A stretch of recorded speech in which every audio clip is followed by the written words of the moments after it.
Hello दोस्तों, क्या आप जानते हैं कि एक 23 साल का भारतीय नौजवान जिसने दुनिया भर के मैथमेटिशियंस को पूरे 1.5 साल तक एक सोच में डाल दिया था। एक ऐसा सवाल जो दिखने में तो बहुत सीधा था, लेकिन उसका जवाब ढूंढने में बड़े-बड़े मैथमेटिशियंस के पसीने छूट गए। आज हम बात कर रहे हैं the man who knew infinity, Srinivasa Ramanujan की। आज के इस वीडियो में हम उसी रहस्यमयी सवाल को सुलझाएंगे और देखेंगे कि कैसे अपने इंट्यूशन के बल पे ही श्रीनिवास रामानुजन सर बहुत बड़े-बड़े क्वेश्चंस को सॉल्व कर दिया करते थे। तो शुरू करने से पहले स्वागत है आप सभी का मेरे यूट्यूब चैनल मैथ्स एट गो में। मेरा नाम है मिस्टर वी और बिना किसी देरी के चलिए शुरू करते हैं। तो बात है सर 1911 अप्रैल की। मिस्टर रामानुजम ने एक क्वेश्चन था जो the journal of Indian mathematical society में पब्लिश किया। उनको लगा जल्दी 1-2 महीने में कोई ना कोई तो इसका सवाल का जवाब दे ही देगा। पर देखते हैं आगे क्या हुआ। उन्होंने 2 महीने वेट किया। अगस्त 1911 आ गया, किसी ने अब तक सवाल का जवाब नहीं दिया। 1 महीने और वेट किया, 1 महीने और वेट किया। बट इस आदमी का ब्रिलियंस आप समझने की कोशिश करिए। उनको जो सवाल इतना इजी लग रहा था, दुनिया भर के मैथमेटिशियंस उसको सॉल्व ही नहीं कर पा रहे थे। ऐसे कर करके उन्होंने एक एक करके पूरे 1.5 साल तक इंतजार किया। फाइनली दिसंबर 1922, जब 1.5 साल तक कोई और भी इस क्वेश्चन को सॉल्व नहीं कर पाया, तो उन्होंने खुद ही इसका सॉल्यूशन दे दिया। उन्होंने इस क्वेश्चन का सॉल्यूशन ओनली 5 लाइन्स में दिया। 1 2 3 4 एंड 5। केवल 5 स्टेप्स में उन्होंने एक ऐसे क्वेश्चन का सॉल्यूशन दे दिया जिसको 1.5 साल तक दुनिया भर के ब्रिलियंट मैथमेटिशियंस सॉल्व नहीं कर पा रहे थे। इसमें आपको ये समझने की जरूरत है कि ये एक ऐसा क्वेश्चन था जो प्योरली बेस्ड ऑन इंट्यूशन ही इन्होंने सॉल्व कर दिया था। और ये सवाल सही मायनों में केवल और केवल इंट्यूशन से ही सॉल्व किया जा सकता है आज भी। तो कैसे इसको सॉल्व करना था, क्या उनका सोल्यूशन था, देखना शुरू करते हैं। उन्होंने क्या किया, उन्होंने लिया स्टेप 1, एक function n, f function n, that is n plus 2। उन्होंने एक इनिशियल फंक्शन लिया f n, that is n bracket n plus 2। अब क्या किया उन्होंने, n ब्रैकेट n प्लस 2 को उन्होंने लिखा n प्लस 2 का होल स्क्वायर अंडर रूट। समझ में आया क्या? ठीक है। अब उन्होंने इस अंडर रूट के अंदर के n प्लस 2 के होल स्क्वायर को ओपन कर दिया, that is n square plus 4n। Next step में उन्होंने क्या किया, उन्होंने 1 को अलग ले लिया और बाकी बचे हुए को अलग ले लिया। नेक्स्ट स्टेप में उन्होंने क्या किया, अंदर वाले पार्ट की फैक्टराइजेशन कर दिए 1 प्लस, केवल इतने पार्ट के फैक्टराइजेशन कर दिया। तो क्या बचा, देखिए n square plus 3n plus n plus 3। तो समझ में आया क्या?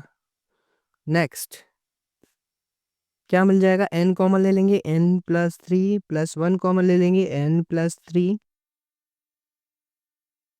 तो अंदर वाला पार्ट हमारा किस तरीके से हो गया, 1 plus n plus 3 n plus 1।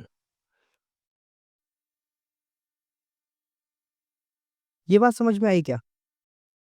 तो देखिए जरा ध्यान से, एफ एन हमारा क्या हो गया, n bracket 1 plus n plus 3 bracket n plus 1।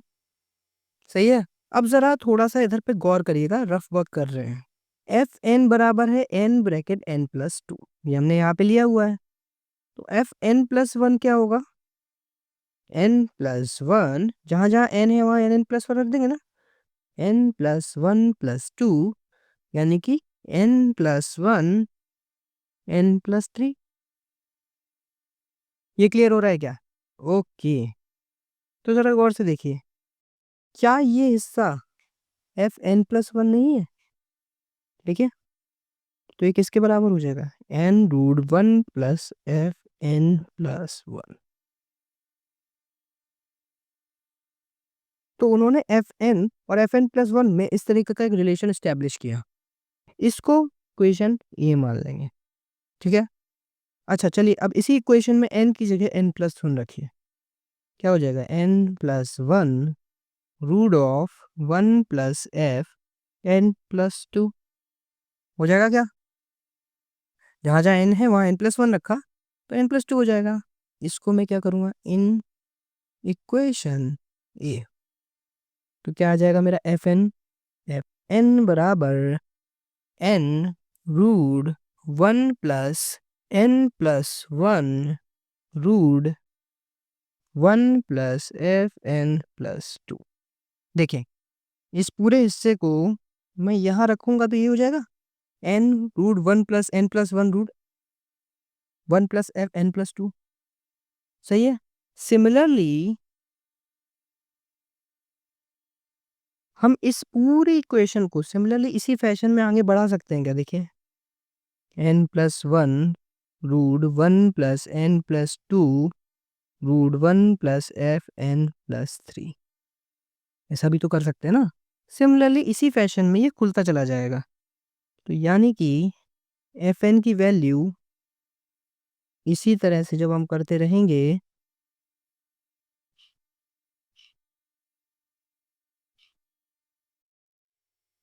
Up to infinite terms तक चली जाएगी क्या। ओके, अच्छा एफ एन की प्राइमरली वैल्यू थी क्या, n/n+2, तो यहाँ पे लिख देंगे n/n+2, और ये उसी इनफाइनाइट सीरीज के बराबर हो जाएगा।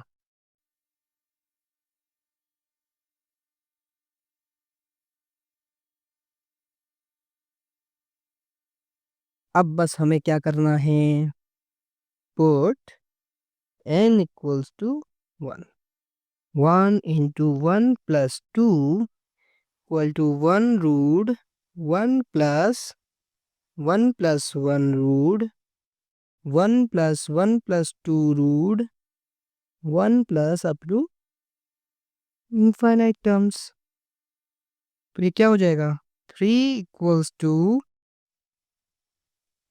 1 रूट 1 + 2 रूट 1 + 3 रूट 1 प्लस,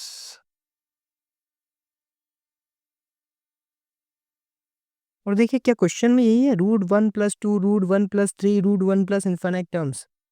अब क्वेश्चन यही है, तो देखिए इसकी वैल्यू हमको 3 मिल गई, तो इसका आंसर कितना हो जाएगा, ये पूरे की वैल्यू क्या है 3 1, तो उनके सवाल का जवाब क्या था 4। और देखिए ये पूरा इंट्यूशन के बेस पे था कि उन्होंने इस फंक्शन को इस तरीके से देख लिया, समझने की कोशिश करी, इस फंक्शन को इस फॉर्मेट में डिकोड करने का जो दिमाग था वो केवल श्री रामानुजम सर के पास ही था। हम लोगों को प्राउड होना चाहिए as a Indians, what great talent we had. और इसी के साथ there is a quote that An equation for me has no meaning unless it's expressed through of God। इसी के साथ मैं ये वीडियो एंड करता हूँ। आशा करता हूँ आप लोगों को ये वीडियो बहुत अच्छा लगा होगा, और अगर अच्छा लगा है तो लाइक करें, सब्सक्राइब करें। अगर कोई भी आपको डाउट है तो ज़रूर कमेंट में पूछें, हम सारे सवालों के जवाब देते हैं। Thank you. अगर आपने हमारा ये वीडियो यहाँ तक देखा है तो आप लोगों का बहुत बहुत शुक्रिया। अगर आपको हमारे इस वीडियो से वैल्यू मिलती है तो please do subscribe and keep learning. Piece.